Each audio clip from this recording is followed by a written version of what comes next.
I forgive you. And literally had a peace come over me. That didn't take away the memories and the pain, but a peace came over me that allowed me to walk into a freedom that I had never walked into before.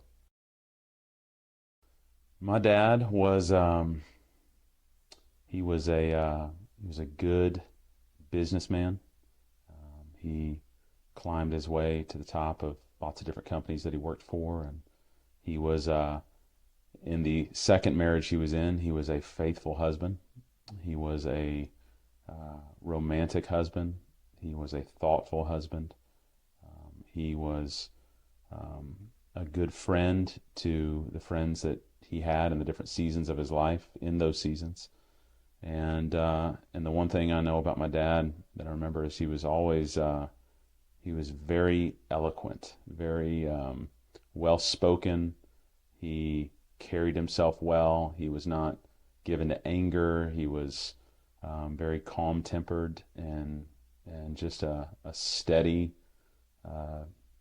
dignified man in the things that he did, and was well respected by his coworkers and neighbors and friends, you know, at the different places that he lived in the different seasons of his life. So, yeah, I always remember he had a very high sense of etiquette, and so he knew his manners and was pretty good in some social scenes. So, do you know anything about his dad? yeah, my grandfather, his father, was much the same. Not incredibly emotional, not incredibly emotive in his language and in his actions, but was steady as well, caring. He was a hard worker. He served in World War II, and was a good businessman, and stayed in the same house his entire life and never left, never moved. So he was, but he was also very dignified and very well mannered, and just a good, respected well in the community.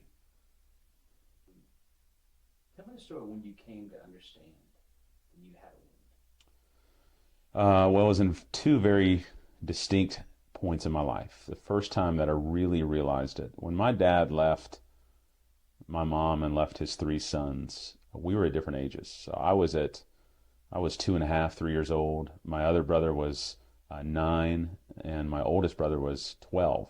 And so because of our ages, the way we responded to it was differently. So my oldest brother, because he was in the middle of puberty and, you know, middle school, going into middle school, he was very angry and very frustrated. And my middle brother, because he was 9, he was just confused and looking for his identity. And then I'm 3 years old. I just grew up thinking it was normal to get on a plane and go see your dad 2, 3 times a year and let him take you out to dinner and spend a bunch of money on you while you were there. And I just thought that was normal. And so it wasn't until high school, when I had come to faith in Christ, I got involved in a youth group, and the youth pastor at the time, who I would find out had his own daddy wound,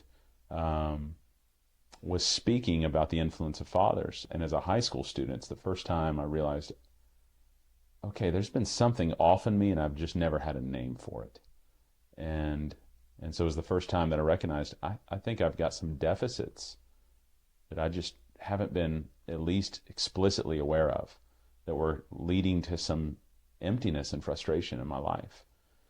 And that just kind of settled there. And so I walked in that for a little while, and then it wasn't until I was in college and somebody introduced me to a study on manhood that was done by a church in Arkansas, and the pastor went through this multiple part series on manhood, and we got to the point where he did a lesson on the father wound, and everything that I had thought or been suspicious of since high school just got clarified in this series, and that there were indeed deficits that I had, longings that I had, and frustrations that I had, and just pains that I had from my dad not being there growing up, and a lot of question marks. And it's the first time that I was not only informed about the wound, but really processed the wound in both unhealthy and then healthy ways. So really those were the two distinct points where God really just began to make me aware of the fact that there was a wound in my life. With looking back as a result of that, Mm-hmm. How is it that God connects the dots with your behavior versus the wound? I think, what I came to learn is most men that have father wounds tend to act them out either in expressive behaviors or they begin to hold them in through suppressive behaviors.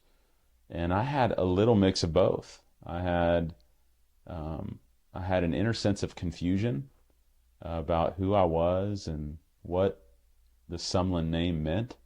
I had many practical things that were missing from my life that other kids had from their dads who were present. Just basic stuff. How to get dressed and tie a tie and know how to work on cars, things like that I just had no clue about and was never a self-student of. And then there was just, I think, some emotional fractures that were there from conversations that misfired when I was a kid with my dad, and that turned into more of bitterness towards the fact that how could you leave? How could you do that to your kids? How could you leave us with this?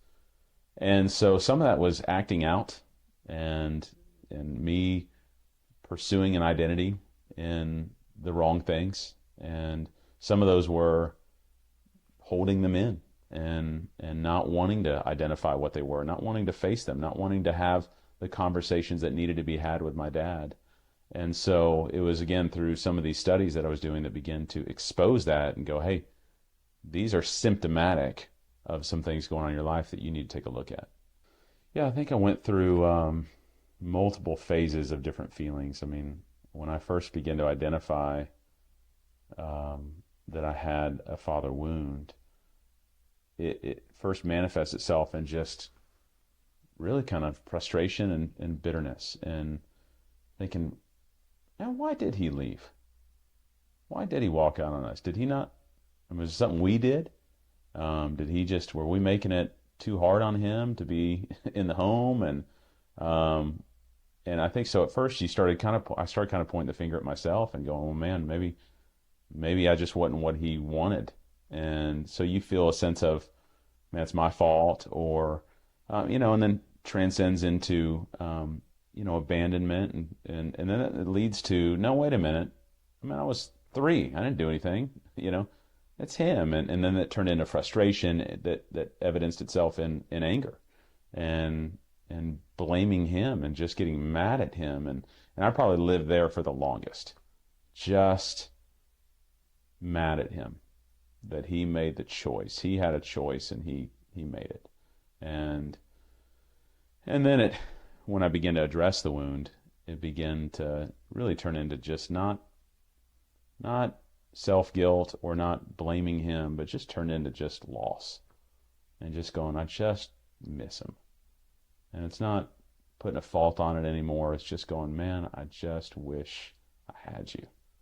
I wish you were there for this. I wish you were there for that. I wish we had a relationship right now.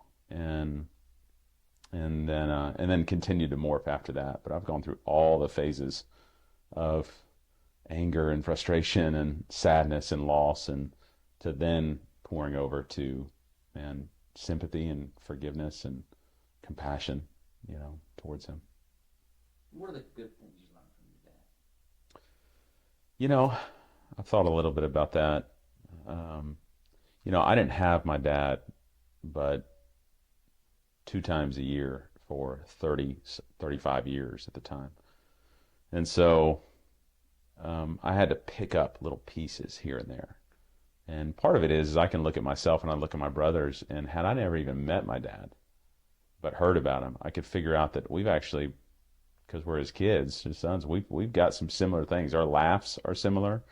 Our signatures are similar. And so there's just some mannerisms and things that we've picked up just genetically from my dad that evidences the fact that we're his sons.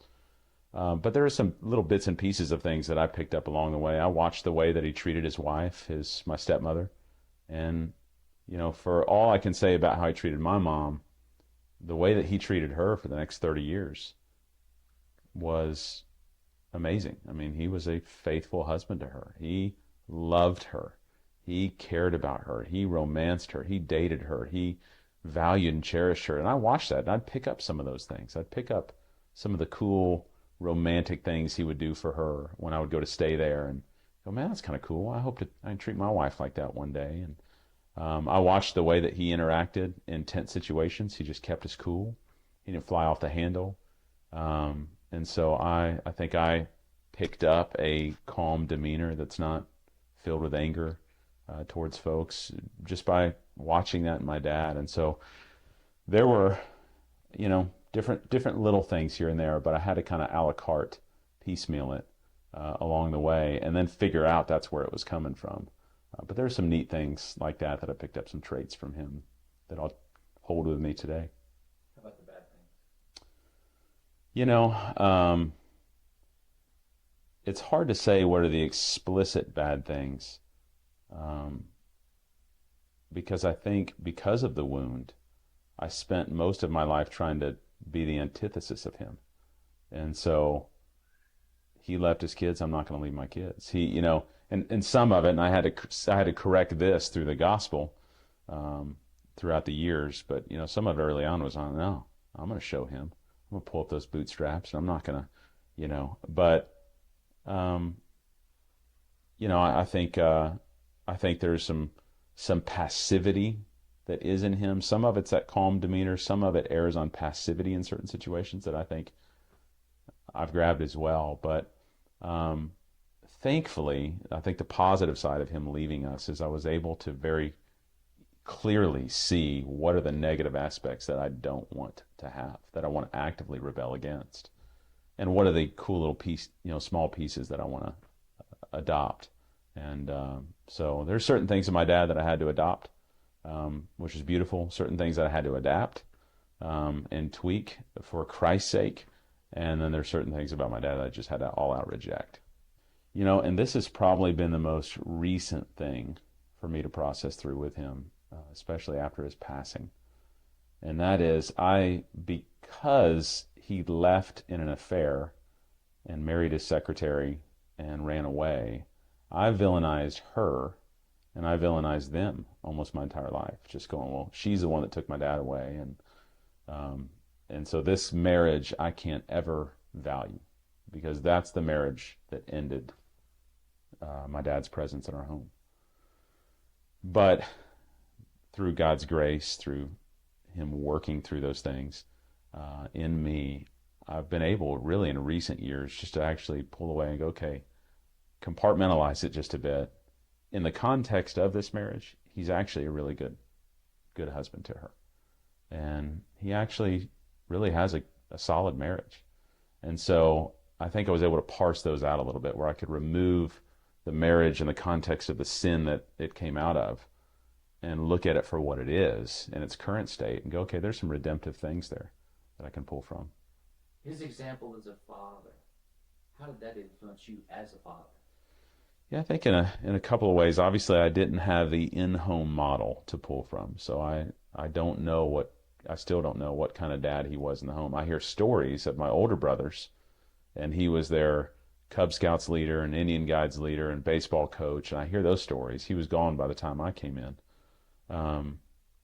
But I hear about those things, and those things were my early model of, at least in theory, of what a dad was. And prior to the divorce, he was presently engaged in the home, and he was active with the kids. And then I've got my parsed out experiences of visiting him a couple times a year. And so in those encounters, he was, because I had a week or two at a time, he was very intentional with those week or two. And I got to watch him at work, go to work with him a couple times.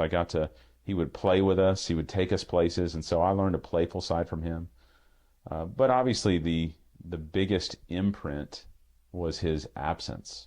And so just his physical absence of being gone all those years, actually God used that to instill in me what presence needed to be like. And so a lot of it was just processing what I missed out on and God repurposing that into my parenting today. And so, part of it is I probably am thankful to some degree for the absence of my father, because it made me very much aware of my need to be intentional and to not take things for granted and to be present and engaged, not only physically but spiritually and emotionally with my kids today. So I think I'm actually, I wouldn't have asked for it this way, but I would say that I'm a better and healthier dad for my kids because of what I went through.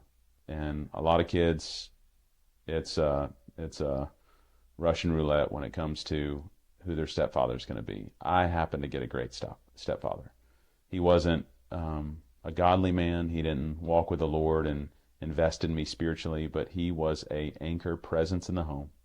He was active in my life, and the Lord brought him to us just in time. My older brothers had a more difficult time because of the season that they're at. Because I was so young, he came at the perfect time, and he got to be my Pee Wee coach in baseball and then in football, and he brought a lot to our home, and so I got a lot of my anchor presence in my own kid's life from my stepfather. But spiritually speaking, that had to come from the church. I didn't have a godly family. I didn't have a Christian family. And so I had to find that family model in the church. And so whether it was Sunday school teachers early on, youth minister, who were the kind of the daddy figures for me, coaches and whatnot, even at school, became that daddy figure for me. But probably the most intentional was when I was in college.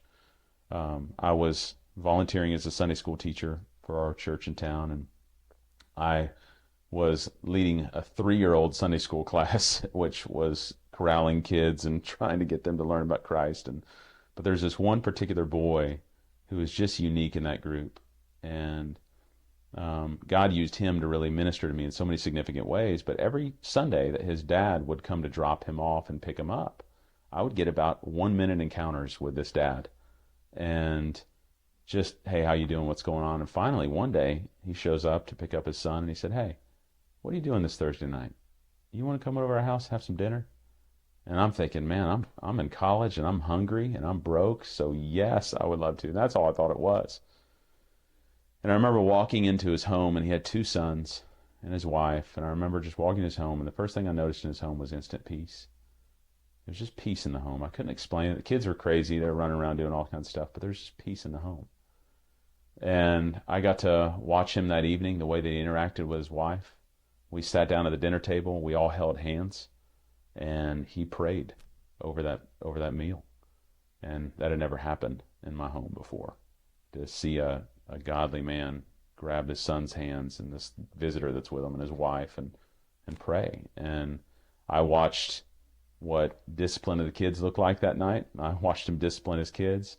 I saw what a conflict in his marriage looked like that night and how he went off and resolved that. And it was just this micro picture of what a leadership in a home could look like.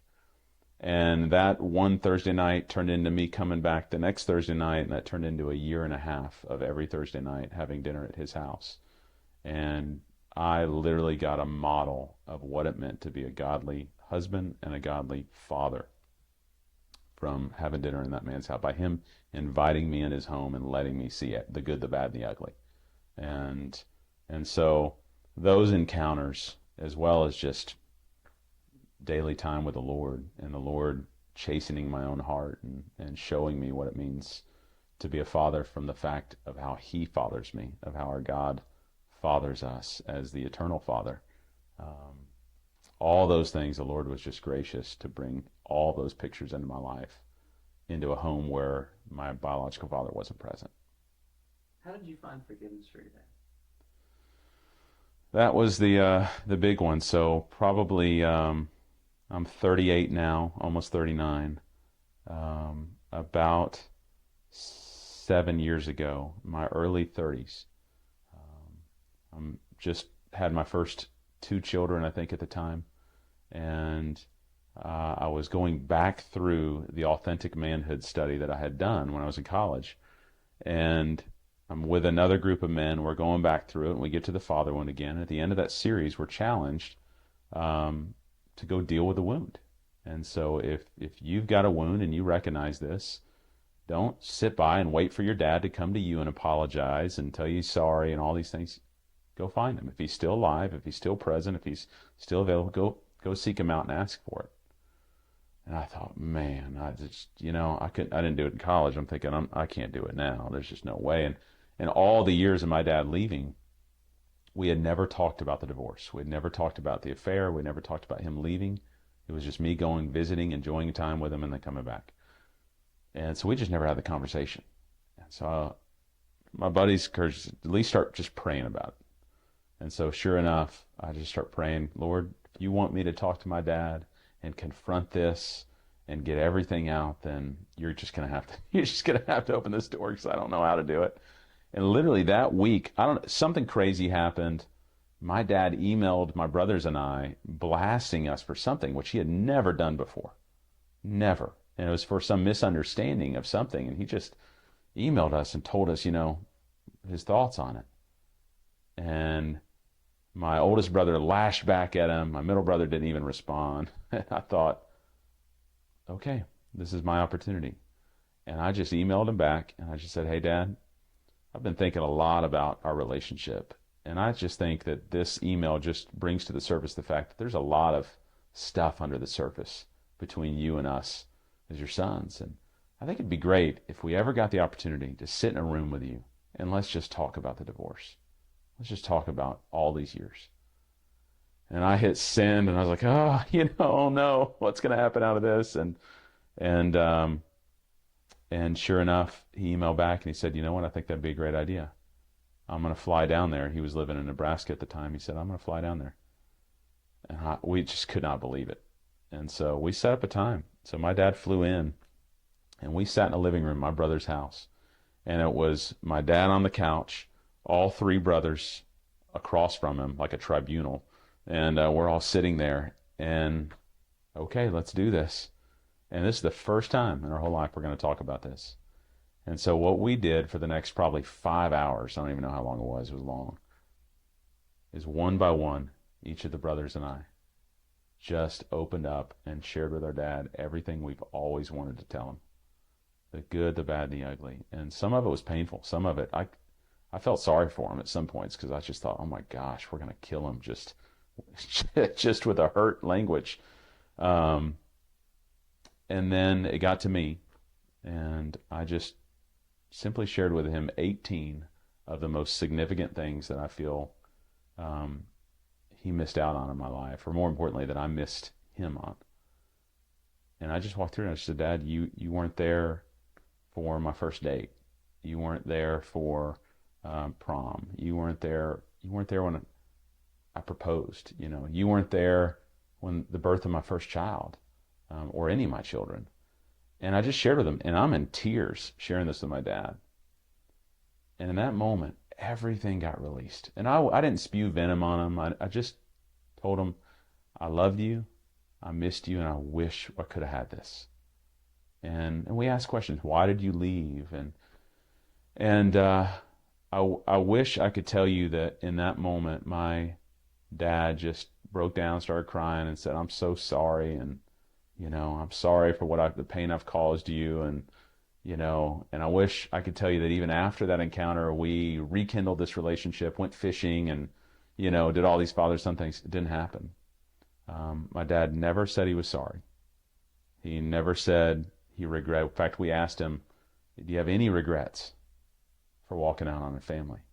And he said the only regret is that he wished our stepmother would have been our biological mother, and not what you wanted to hear. And there's still so much pain there, but this is what I can tell you. In that moment, I literally, emotively, physically forgave my dad. And I just looked at him and I said, you probably don't need to hear this, but I need to say it. Your leaving hurt me, and I've kept it in all these years, and I'm letting it go now. I forgive you. I forgive you. And I love you, and I don't know what's going to come of this, but I forgive you. And literally had a peace come over me. That didn't take away the memories and the pain, but a peace came over me that allowed me to walk into a freedom that I'd never walked into before.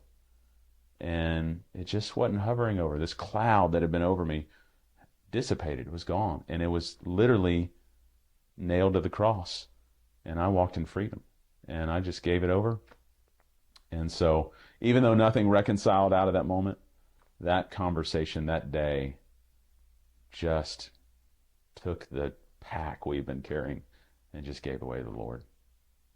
The issue with fathers is simply a symptom of the real issue, which is the sin in our lives. And so we live in a broken and fallen world. And when man chose to rebel against God in the garden, that's when everything went counter to what God's created purposes were. And one of those purposes is that dads would be the spiritual leaders, would be engaged with their children and would be present with them.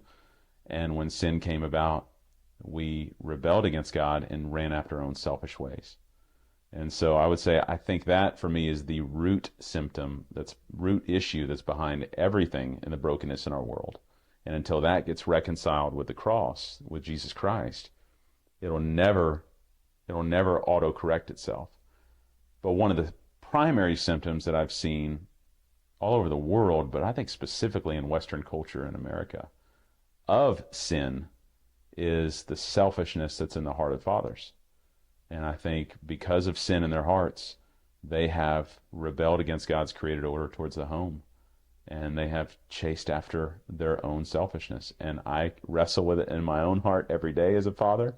I press against my own selfishness. It's just simply the grace of God that keeps me from carrying that out to its furthest end and leaving my family and walking out on my wife and kids. And but I think certainly in our American culture, the issues and the breakdown in the home are at an unprecedented level and stem from fathers who are abdicating their responsibility to lead and nourish the home spiritually as they were called to do. I think the pride of our own hearts, I think we want to be strong on our own. We don't want to admit failure. We don't want to admit weakness. And I think that's the lie of old, even from the garden, was the serpent. God lays out his clear plans, and serpent comes along and says, "No, God didn't mean that. He's holding out on you." And I think even to this day, whether it's the dad that leaves the home, or whether it's the son or daughter that's wrestling through the absence of that father, there is a pride within us that wants to go, "No, I am self-sufficient. I don't need God. I don't need his grace. I don't need forgiveness. And I don't need to face these wounds that I'm encountering. I need to run from them, and I need to pursue, and I need to self-medicate and these things." And so I think inside of our hearts, our own pride becomes our own downfall. And somehow thinking that we can do this on our own, and we can ignore it and put up the walls and act like it's not there, and then medicate it in some either expressive or suppressive behavior, ends up being our own downfall. I totally bought into the whole idea of success. Mm-hmm. I need to make a lot of money. Oh yeah. Why do you think men buy into this concept? Yeah. First of all, it's the lie, especially of our Western culture. The pragmatics of consumerism, the pragmatics of what we have morphed into, the American dream. And so our country, first of all, sells that to us. That doesn't come from God. That comes from man, who tries to convince us that our identity is in these things. And until we succeed and accomplish in the eyes of the culture around us what it is they say we need to succeed and accomplish in, then we will chase at those things at all expense. And so I will sell out my home, I'll sell out my family, I'll sell out my wife, I will sell out my my moral compass, I will sell out everything if it means that I can be significant in the eyes of my work, of the money that I can earn, and these things, because that's what our world says that's where your ultimate value is. And I think because of that, it's this carrot that's put out in front of us in this never-ending cycle. And until someone, and I would say God, breaks in and counters that, breaks our identity grip on that and goes, no, you're significant in me. So you can rest in those things. And then out of that, understand what are the greater purposes I've called you to. That your home provides the greater currency than your job or your success ladder that you're going to climb. And so make your deposits there rather than here, and make them count for eternity, not for the temporary accolades of our culture. Watch the Father Effect movie for free on YouTube.